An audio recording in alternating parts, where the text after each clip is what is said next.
Hello. Hello, hello. How's it going, everybody? Welcome back to the show called Joey Answers Your Questions, the show. In this episode, we're actually going to answer your questions first, rather than check the subreddit, which we'll do at the end. That way we kind of cut to the chase and we add more value to these videos. Not just entertainment value. We want some truth bombs. I hate that term. They're bombs. You hear like a lot of get-rich-quick schemes types of YouTube channels say like, we're dropping truth bombs over here, and it really makes me cringe. TH306 says, what's poppin', Joey? I got a question for you. Since there is so much content and knowledge on self-improvement and the right way of living, etc. in today's day and age, I find it really overwhelming if not consumed carefully. So I stripped all those inputs down to an absolute minimum. Still watching your videos though. Thank you. And I realized that a lot of the advice out there concerning different problems are more or less the same and applicable to other areas of life. Which brings me to my question. If you had to break down all that you've learned into a few fundamental rules, beliefs, habits, etc., what would they be? Well, that's a really good question. I would say that the fundamental thing that I've learned, and I might change my mind on this, but if there's one thing that I know to be true, is that it's really important to understand what your value system is as a human being. Understand what your aspirations are and what are the things that you are, aspiring to be, both on an external sense, like what kind of house you want to have and how much money you want to make, but more importantly on an internal sense. You know, how do you want to behave in your given domains, in work, at home? Daniel's using the blender. He always finds a way to make it into this video. How do you want to operate in the various areas of your life? How do you want to operate in your family, with your friends, at work, and at home? Your fulfillment and your confidence and everything in life stems from your ability to meet those values. The ability for you to live up to your own expectations. And there's no shortcut to that. I feel like a lot of self-improvement advice out there will tell you to just feel good about yourself no matter what circumstance that you're in. But that doesn't really work very well. If you're doing something continually that you dislike and it weakens you and it lessens your opinion of yourself, maybe it's a bad habit, or maybe it's living somewhere that depresses you, or working a job that you hate or something. It can be a various amount of things. But if you continually do that to yourself, you can't really fool your value system. You know, you have deep fundamental beliefs, and if you are living in a way that's contradictory to that, you're not going to have a very high opinion of yourself. You know that you're not living up to your own expectations. So the only answer, you basically have two solutions to that problem.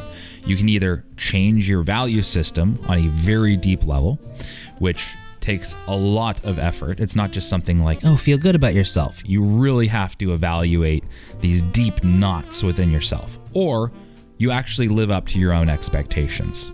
Those are the only two options. So understanding this concept is probably the deepest, most distilled, fundamental thing that I've learned about all this self-improvement stuff. There is no substitute to thinking that you're a really cool person. Not just thinking it, but living like it. You know, like meeting your own expectations makes you more confident. It makes you more inspired in life. It makes you more charismatic to be around, because you are so sure of yourself, because you're not disappointing yourself every day. If that has never worked for you, if you have never met your own expectations, then you need to evaluate whether it's even possible. That's impossible! But if you do remember, times in your life where you felt you're on a roll and you've been meeting your own expectations and you felt really good, rather than try to set the bar lower, try to hold yourself to a higher standard and live like that. There are ways to live like that sustainably. Yeah, I don't know if this was a long tangent, but essentially, you can't fool yourself. You're always sort of watching yourself. Your subconscious is like watching all of your actions and, trailing it back to your value system and seeing if there's a contradiction there. And if there is, you're not going to feel very good about yourself, which is going to affect your confidence and boost your anxiety and whatever. You can't fool yourself. So really try to reflect on your value systems. Think about what you believe and where you want to be in life, and try your hardest to actually meet that standard, because your entire life will change if you are both familiar with those things and if you can manage to live up to those expectations. Justin Lamb says, "Dear Mr. Joey, I completely agree with your thoughts on the law of attraction. What is the largest animal that you think you could beat in a battle to the death with only your bare hands, and why?" I would say a penguin. I feel like I've answered this question already. Have I not answered this question already? Yeah, I feel like I said like slugs or something, you know? Yeah, I'm gonna go with slugs again. I could definitely beat a slug in a fist fight. Doesn't even have any fists. Easy. Austin Wade says, "Joe E, how do you change your mindset? Like, pragmatically, what steps do you consciously take to adapt a new mindset?" Adopt. I find myself giving up after a day, and I'm not sure I do the right things. There's some response on this. Ari says, "I totally feel this. Riffing off Joey's latest video on morning routines, I used to have a really negative mindset towards writing. This is a problem when you want to be a screenwriter. I struggled to maintain a writing habit, but then I listened to several interviews with chess champion Josh Waitzkin. He's a firm believer in starting the day with creative work, pre-input. Much like our boy Joey, he writes first thing in the morning before checking emails or the news. This simple shift in my actions changed my life. At the end of the day, action precedes mindset. You have to take action first, but how do you do that?" To riff off Joey even more, what mindset... Blah, blah, blah, I like your response. Pragmatically, how do you change your mindset? Ari is right. Action precedes motivation a lot of the time. Part of it is constructing your day in which you give yourself no other option than to do the work first thing in the morning. Like, as soon as you go down the rabbit hole, the rabbit trail, or whatever rabbit apparatus that is presented to you, as soon as you go down that rabbit thing of checking Instagram, Facebook, or Reddit, or YouTube, and you spend any amount of energy down that familiar path, it's going to be extremely hard to change directions, because, you know, you're running on very familiar tracks. You're probably just going to waste the day. At least that's what it's like in my life. So it's extremely important to set yourself up so that you don't go down that track to begin with, because it's infinitely harder to leave those train tracks and hop on another one if you're already down the tracks a ways. So first thing is just a very practical, start your day differently than you've been starting it before. Do different things, you know, change your style, reconstruct the schedule, and don't go down the familiar tracks. So that's pragmatically number one. Number two, to change your mindset practically, is I recommend self-talk and scheduled self-talk. You talking to me? You know, for instance, I do it at 3 p.m. every single day. I have an alarm on my phone that says self-talk 3 p.m. And all that is sort of realigning what I want to do, where I want to be, and monitoring myself for any objections to that. Monitoring myself for, you know, little voices that say, okay, I really want to, you know, goof off and go on Instagram, or I really want to play Valheim right now, or I really want to yada, yada, yada. Yada, yada, yada. And then all you have to do is interact with that side of yourself that wants to do those things and kind of reframe it. Say like, oh yeah, these things do sound quite nice. But what we really want is this. And we can play and we can goof off for sure after we do the most important thing that we have to do in the day. So interacting with these like fractal, fragmented parts of yourself and sort of offering compassionate guidance and leadership to those parts of yourself, I think is a very underrated skill to have. That's a great way to quote unquote adopt a new mindset, but also just be a more unified human being who isn't constantly, you know, doing things that he disagrees with or coming to more immediate pleasures at the expense of, you know, your actual values or long-term goals. So yeah, it's both a practical thing, start your day off differently than you've been starting off, or differently than the way that you want to stop doing that. Hold on, I can't construct English sentences, but I already said it properly the first time, so I'm just going to leave that. And then secondly, self-talk, scheduled. Ty Guy says, any advice on making big life decisions? Currently deciding between 2 colleges, one close to home with lots of friends, but not much I am interested in. The other far away with more stuff I'm interested in, but costs a lot more money. The optimistic side of me wants to pursue my dreams no matter what it takes, but I'm not even 100% sure it's what I want to do and don't want to take on a lifetime of debt on something that doesn't have a job guarantee on the other side. I know it's a decision I have to make, but was just wondering if I had any advice on making these life-altering decisions. Great question, Ty Guy. So you're deciding between living close to home in a college that's close to home, and there appears to be some subjects that you're not interested in, but the draw is that you can maintain a familiar living situation among familiar faces and the love of your family and friends, the support that brings. And that's not nothing. That is a very important part of life. But you do have to ask yourself whether you want to open a new chapter, because it's very difficult to start a new chapter in your life or grow significantly as a human being if you're stuck in the exact same spot. Stuck is kind of an aggressive word for that, because it could very well be your choice.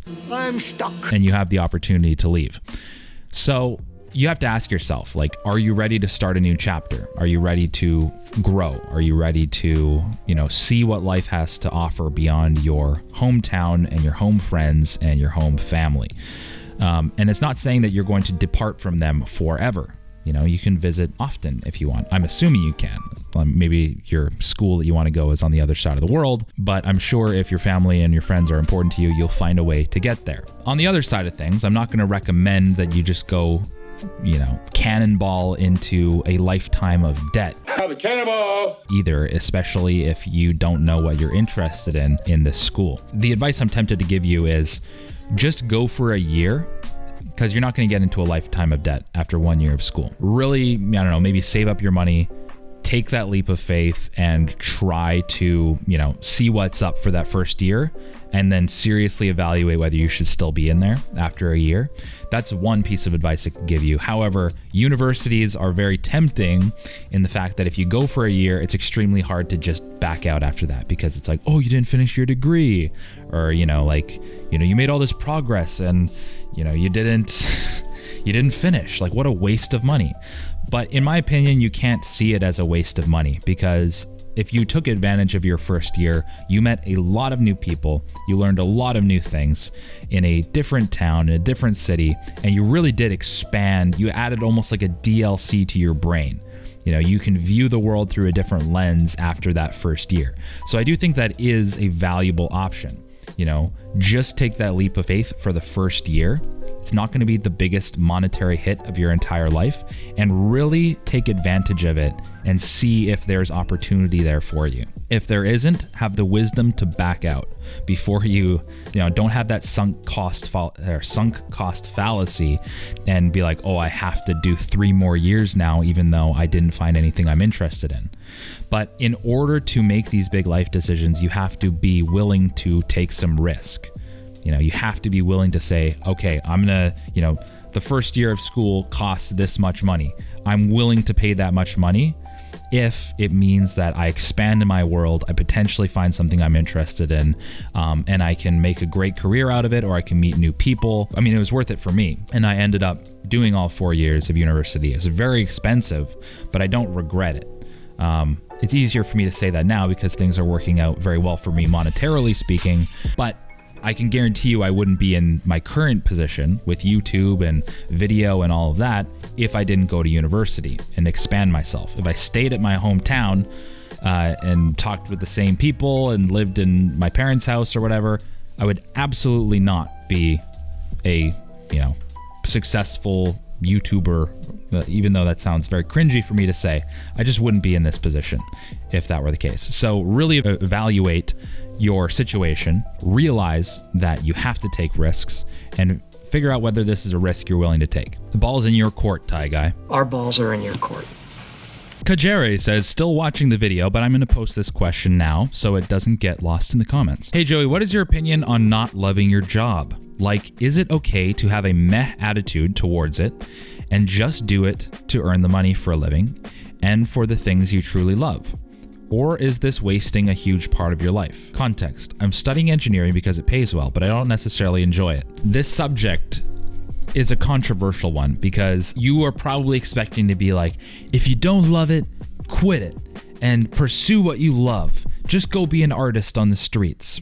Spare change. But I'm not of that philosophy whatsoever. So I feel like loving your job and, finding the one job that will bring you peace and make your entire life make sense, I feel like that's just a horrible concept. It doesn't make sense practically. It's like the most Disney, fluffy, doesn't work in the real world type of advice. Your job is a significant part of your overall happiness pie, but I wouldn't even say it's even 50%, maybe even 20%. Getting everything else is more important than just getting the job right. If you have good relationships, a really good relationship with yourself, you're living in a way that you're proud of, you have things to hope for, you have someone to love, you have someone who loves you. These things are more important than finding your dream job, in my opinion, because we're not just our job. That being said, you can find a lot of happiness in engineering, even if you're studying it and you don't necessarily enjoy the day-to-day grind of it. A lot of the time, studying engineering is a lot different than actually practicing engineering. You can be very creative with practicing engineering, but not necessarily when you're studying it, if I know anything about the relationship between school and the real world. If you were me, and I'm not giving you advice, you're your own person, I would say, tough it out. If it's truly something you hate and it's making you miserable, then probably don't tough it out, probably reevaluate. But if you can get by, I feel like engineering is a good opportunity because you can do a lot with engineering that can better fit your interests. It's quite a versatile career, and really work on getting these other areas of your life figured out. Improve the relationship you have with yourself, get a good network of friends, improve your habits, improve your outlook and your mindset towards life. These things will go a lot further than just not really loving your job, because a lot of people don't have the privilege of just loving your job, loving their job. And doesn't mean it's like a huge impingement on their happiness. Chase opportunity, don't necessarily chase happiness. When you chase opportunity and you take care of yourself, take care of all aspects of your life, happiness will follow. But if you just chase it, or you're looking for your career to just like make you happy, it's not going to happen. Happiness is a very complex thing. Develop some wealth, get some money under those grubby little fingers. Forget about it. And then use that money as an opportunity to open doors. You have the opportunity and the privilege to expand and, what am I saying? I'm trying to use buzzwords here. This is like very corporate buzzwords. Expand, opportunities, network, empower. You know what I'm saying? Use the money to open new doors. Doors are hard to open when you don't have money, but money also won't buy you happiness. It'll just buy you freedom to do what you want in life that could potentially make you happy, but could also not if you do stupid things with it. Anyways, that's what I'm finding. Nice to see Captain Sinbad in here. Nathaniel Drew is here in the last video. All the big boys are watching the second channel, which is great. Yes. Demetrios is here too. He keeps on showing up. I don't know who that is, but Demetrios is here too. Let's quickly check the subreddit. Then we'll call it a day. We'll call it a day. So you have chosen. Dirt in your eye. Is Joey from BC? Posted by Cheese Stick. I know he's Canadian, but no joke. I was in the mall today and I saw a dude walk by who looked identical to Joey. Granted, he was wearing a mask, etc., but I just examined him briefly as he passed, and now I'm left wondering, either I'm tripping or he has a doppelganger in BC. That's so funny. I saw a dude. So I was in the mall the other day, and I do live in BC, near Surrey, and there was somebody who was like, as I was walking by, they're like, and they just like wouldn't stop looking at me. Could have been you, but I get that sometimes, and I was wearing a mask, so that could have very well been you. Read somewhere that Joey is Langley, so yes, no way. So it was him. Shorter than I expected. JK. Hey, dude, I'm 5'10" on a good day. That's holy. Am I overexposed? No. Bro, you should have gone down on your knees and bowed to our bald god. Yeah, that's the appropriate response. I know, I'm filled with regret. Was just watching the show called Last Stupid Thumbnail I Promise from February 19th. Then he says he's from British Columbia. Perhaps you spotted Joey in the wild. A wild Joey has appeared. There are many bald guys, even in Canada. True, it was the Blue Jays cap that got me. Look at this! Look at it! Look at it! Look at it! Damn! I want your hard, honest thoughts about who would win in a fight between a silverback gorilla versus grizzly bear. Pick wisely. This is great. A silverback gorilla versus grizzly bear. Wow. Damn, you know what? This is a very difficult matchup. I feel like the silverback gorilla excels in the area of hand-to-hand combat. Like, he's very skilled on a technical basis. I feel like, you know, he probably is well trained in Krav Maga, whereas the bear is a little bit more freestyle. Gummy bears bouncing here and there and in your face! He operates a lot more aggressively when he's super hungry. Oh, here, there's more things. Silverback gorilla, weight 500 pounds, height 5'11", bite force 1300 psi, strength 44. Holy, really? If it got really close, I feel like the silverback gorilla has the advantage, the strength advantage, clearly. So he would have to avoid the swipes from the grizzly bear because the silverback gorilla doesn't have any onboard weapons that are sharp. So if he gets in close, it's over. If he gets into that sort of like judo, grappling type of martial arts style, silverback gorilla wins. He's going to just like absolutely choke out the grizzly bear, cut off the air supply. I love this. And look at those dummy thick glutes too. Like, just absolutely jacked this thing. It's like a little tiny roided out leprechaun compared to this giant Russian teddy bear. Yeah, I would say silverback gorilla. You know, I feel like this guy is agile enough to avoid the initial swipes. This guy won't know what's coming. Silverback gorilla is the winner easily.